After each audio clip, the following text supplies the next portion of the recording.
I guess I need to make sure Sever doesn't cue this from me.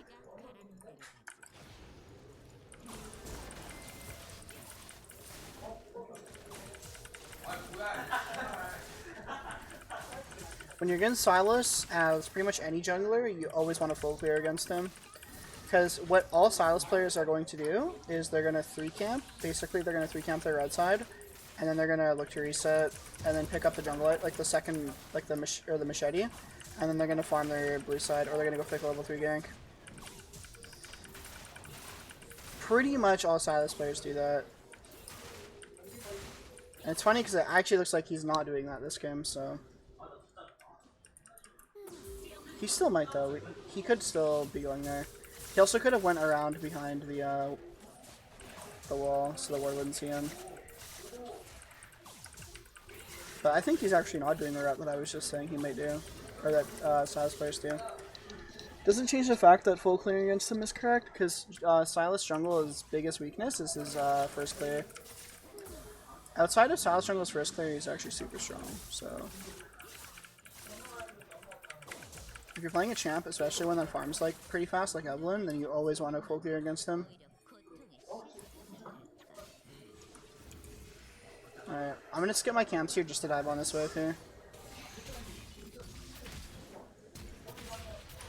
There's not a thing I can. There's literally nothing I could have done about that. I literally came here as fast as possible. There's literally nothing I can do about it. That's just the way this is. I mean, he's still here, dude. I mean,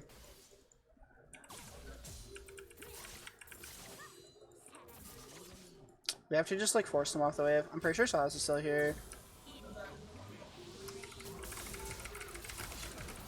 Wow, he really finished his recall? Holy shit, dude. This Rise is gonna fucking flip, man.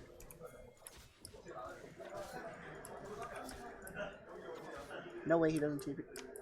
Oh, he TP to lane level. Oh, dude. The Rise actually might AFK on that. Sylas actually needed to stay there. Wow. Oh, so the reason why Fiora was level 3 when Rise was level 1 is because Rise connected to the game late.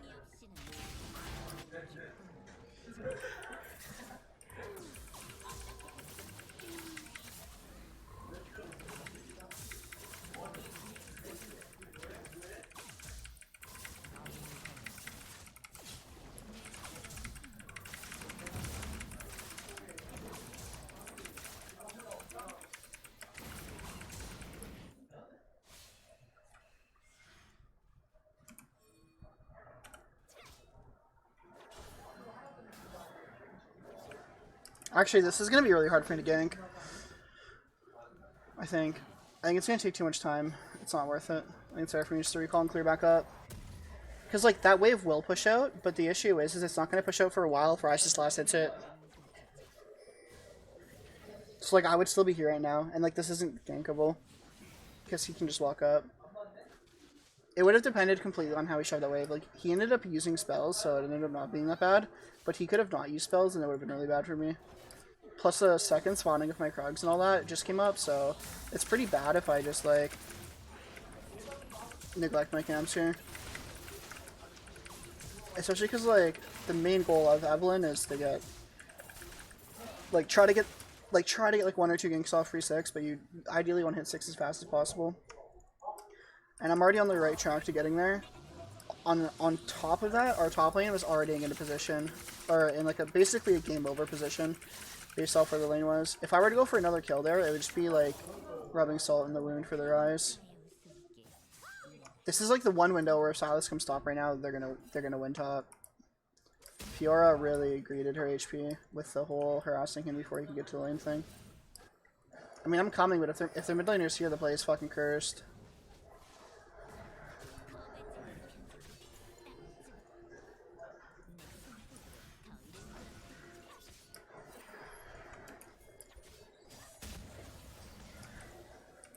The jungler could be in the lane.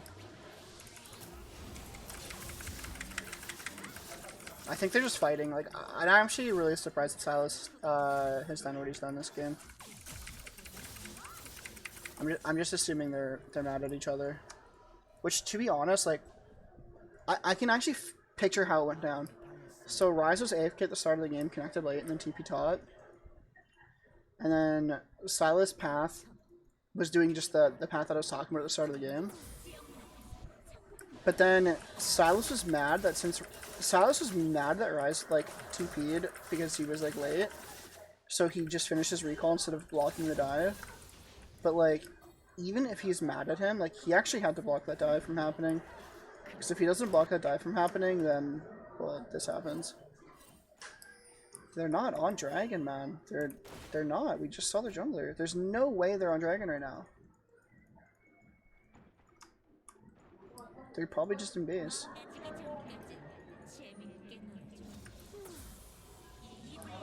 Yeah, I really didn't want to come bot here, but the pings were pretty urgent, so basically had a gun to my fucking head.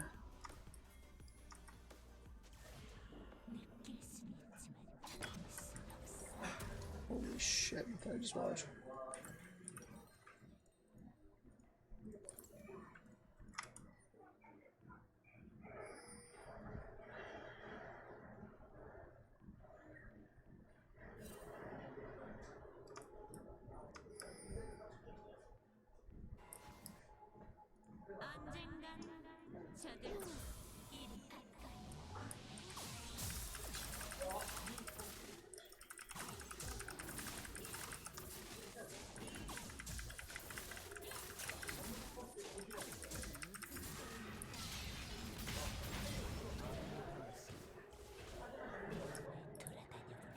How was he like in a position to get like to die there?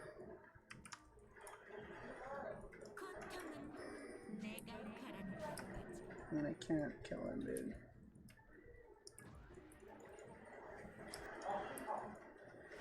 What the fuck? How does Corki not just W away? Like, what stops Corki from just Wing away? Intriguing.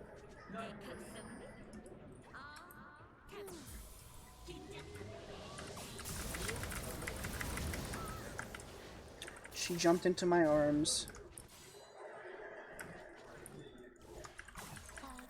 So this is the part of the game where, like, I used to kind of struggle.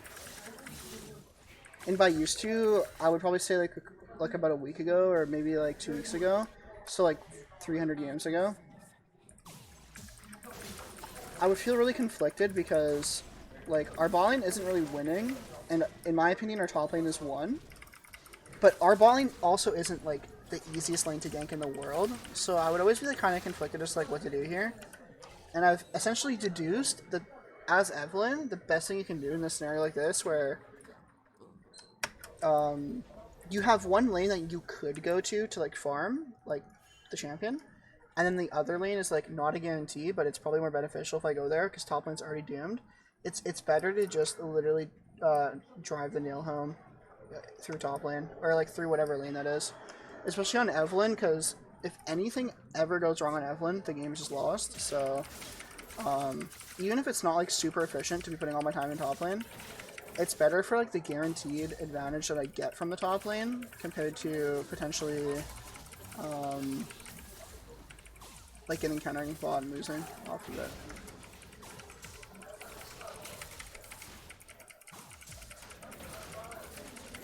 So even though our top laner is permanently okay in this matchup, it's... What the fuck?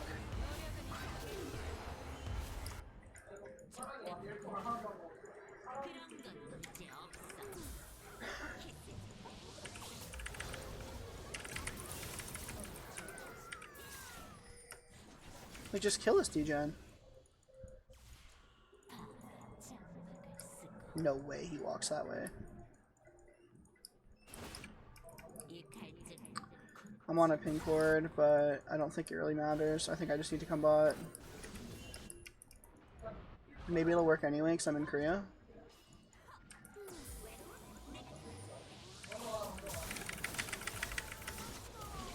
Yeah.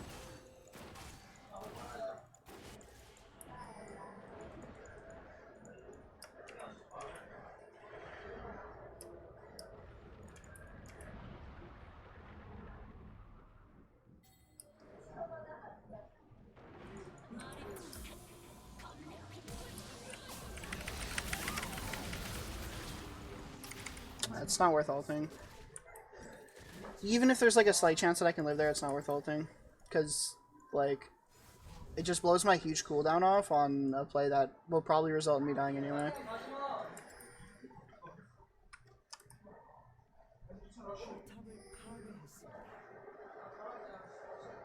Shut the fuck up, Rizzo. Alright. So we're just gonna go with what I was talking about earlier and just try to farm the Rise, because he's clearly degenerate.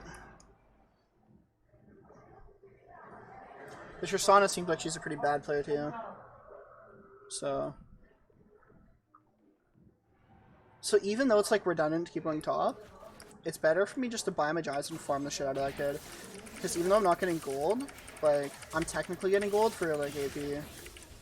Like, this is a really risky play. I'm gonna do this for pure educational content as to, like, what you shouldn't do. I actually do not think I should be going bot right now. This might actually end up working, but, like, I can guarantee farm the fuck out of that Rise if I go top right now. You know what I mean? And that's kind of, like, the point I was trying to get across here. Like, if Silas was here, this play would be cursed.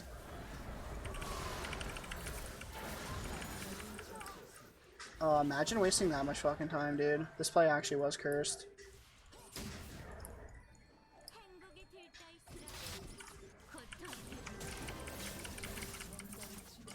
I actually didn't get a piece of that. I'm honestly pretty triggered, because wasting time on Evelynn is, not okay.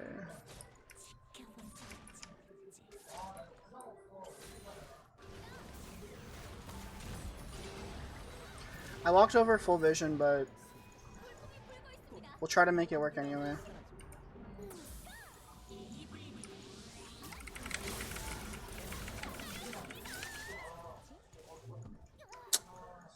We can kill Sivir here. She thinks that since I'm 1 HP that I won't kill her, but she doesn't understand how my passive works, so she'll just walk up and die to me.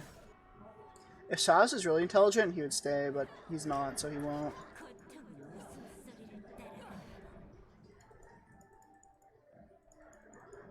Alright, my Electrocute's back up.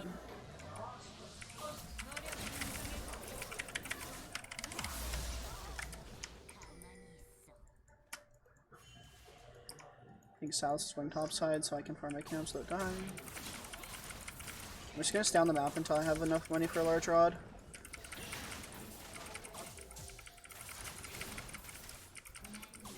And at this point, like, there's several different characters that have exposed themselves to being bad on their team.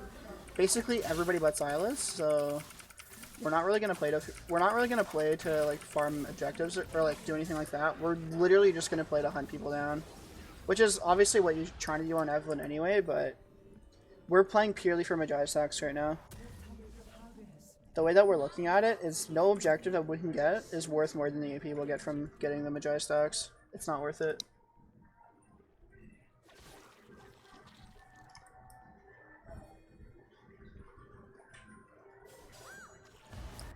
It's like right now I could go mid, but I have guaranteed Magi stack here.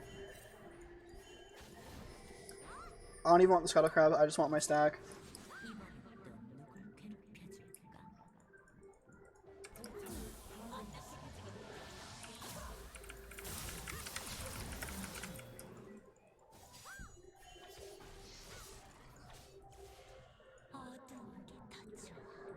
I could go for Herald right now, which is probably the better play, but I'm going to farm my camps and then go for more stacks.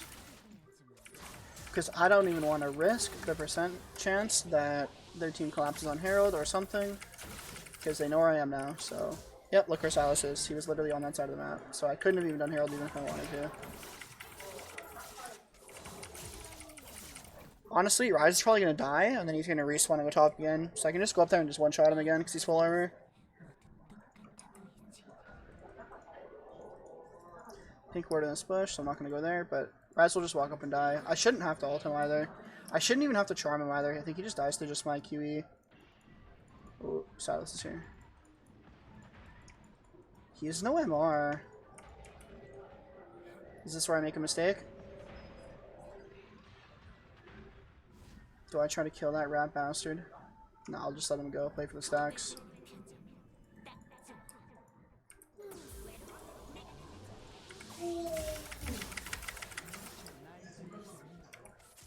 This is how you, like, literally guarantee wins on Evelynn. Obviously, we're like, the early game has to go your way a little bit at the start, because you need to be able to identify someone. You need to be able to identify that they have a Rise on their team, or, like, it doesn't have to be this Rise, right? It can be anyone. So, you know, notice how my teammates are starting to play like shit? I've made up for it, because I'm just farming Magi stacks inside. And then it becomes more like, if I play perfectly once I have my stacks, we can't lose. Whereas, like, if I'm playing with them and I'm catching an odd death here and there, maybe I'll catch an odd death here or there, and like I just won't have Magi's, or my Magi's won't be as fully stacked. When the inevitable teammate meltdown happens, I won't be as prepared. But if I play this way, my teammates are gonna suck. Either they suck and then I can carry them, or they don't suck and I win anyway. So it's basically like how to foolproof win a game on Evelynn. Obviously, there's things that have to go your way.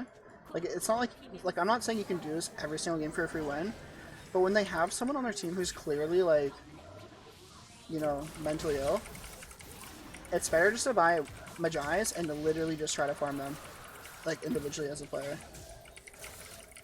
Instead of, like, trying to work with your team. Because that's, like, a variable you can't control.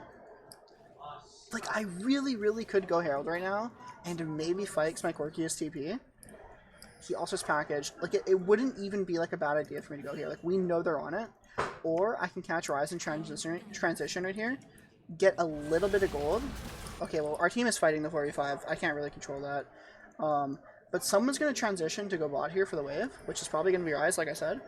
I get more stacks off this, and I get a tiny bit of gold. Okay, this is fine, too. Okay, I reacted pretty late to that, but my point is the same.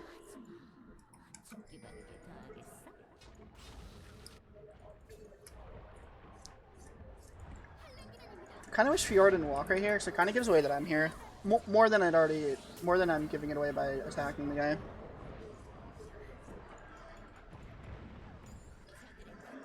I could have flashed over that wall and guaranteed the kill and Rise, but I don't think it's worth it. I would only do it if I could guarantee double kill, which I think I probably could have got a double kill there, but it wasn't 100%. I don't really need my teammates to help me here. Either someone's going to walk him and die to me or they're not.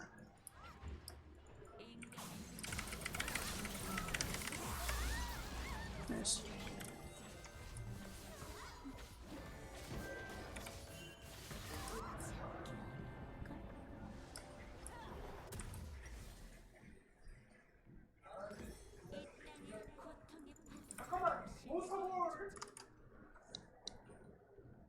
What if you have a Rise on your team? I mean, we kind of, like, people on our team aren't playing that well. I'm 10-1-2 and the score is almost even. Like, Silas isn't playing this game badly. Like, I'm like 1v9ing, but it's not like their jungler's playing badly. That's like the unique part about the jungler role, is that both junglers can play well. Except only one jungler. Both junglers can play well, but only one jungler is going to get flamed. That's just the way it is.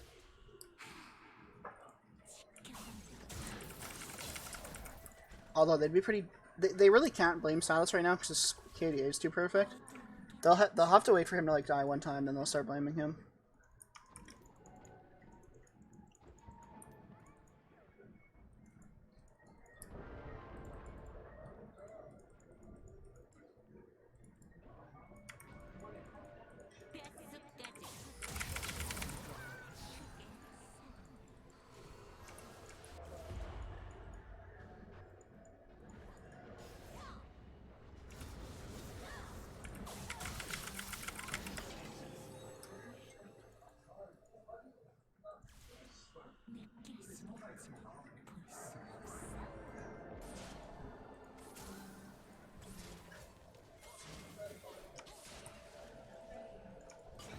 I mean, we should be able to ban... Never mind, Silas is coming.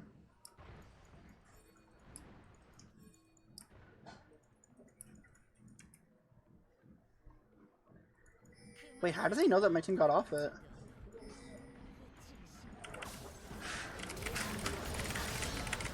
Oh, I don't know. I actually misplayed mechanically there. I flashed, but I wasn't in E range. I was trying to flash and get a big AoE on them. Well, they're pretty low. We could probably do Baron now. I should just Flash on them, get a big enough AoE that my teammates could do a tiny bit of damage and kill them.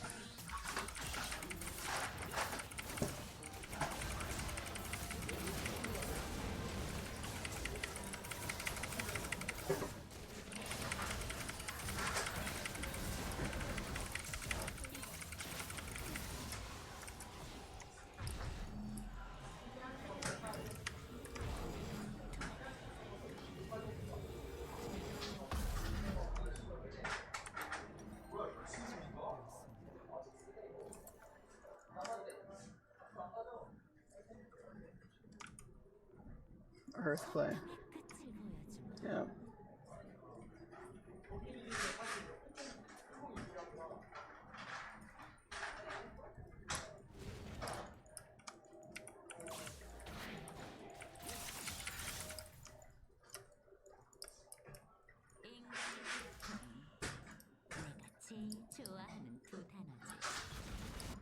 It's honestly like pretty beneficial for us to have 2 waves going.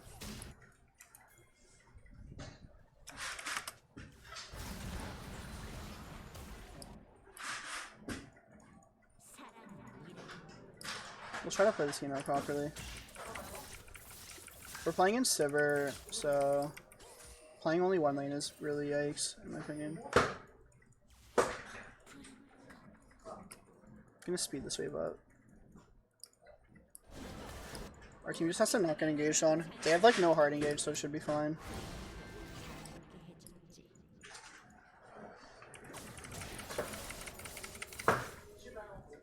Okay, I can actually kill this tower really fast.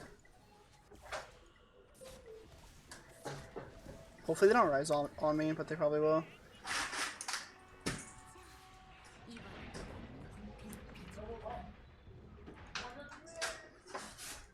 I'll just go speed up the next wave.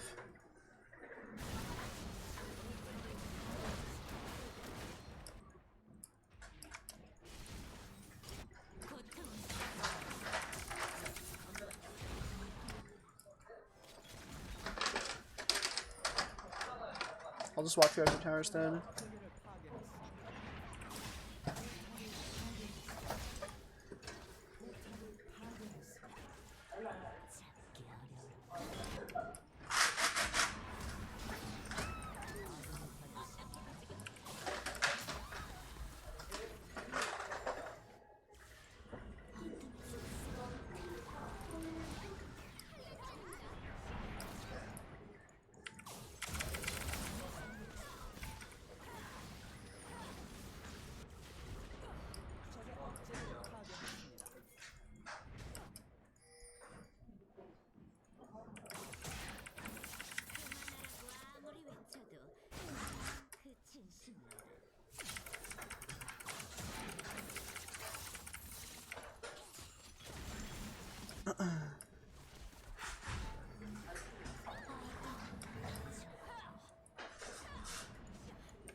It's pretty embarrassing that Sivir died there, because she definitely should have known that I was there since the minions were empowered, and they could only be empowered if there was a Living champion by them, and I'm the only visible champion in the game, so.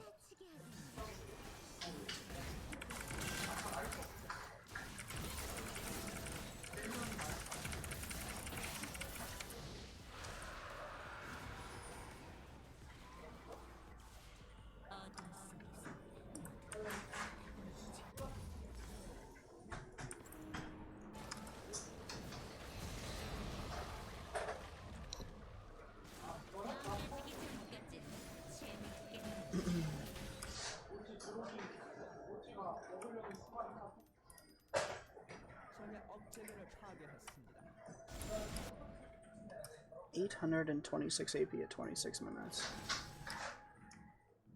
Intriguing.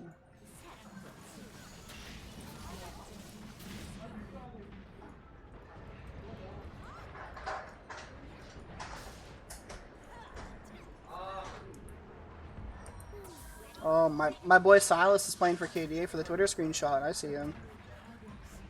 I see you, Silas. My man wants the Twitter screenshot. I've been there.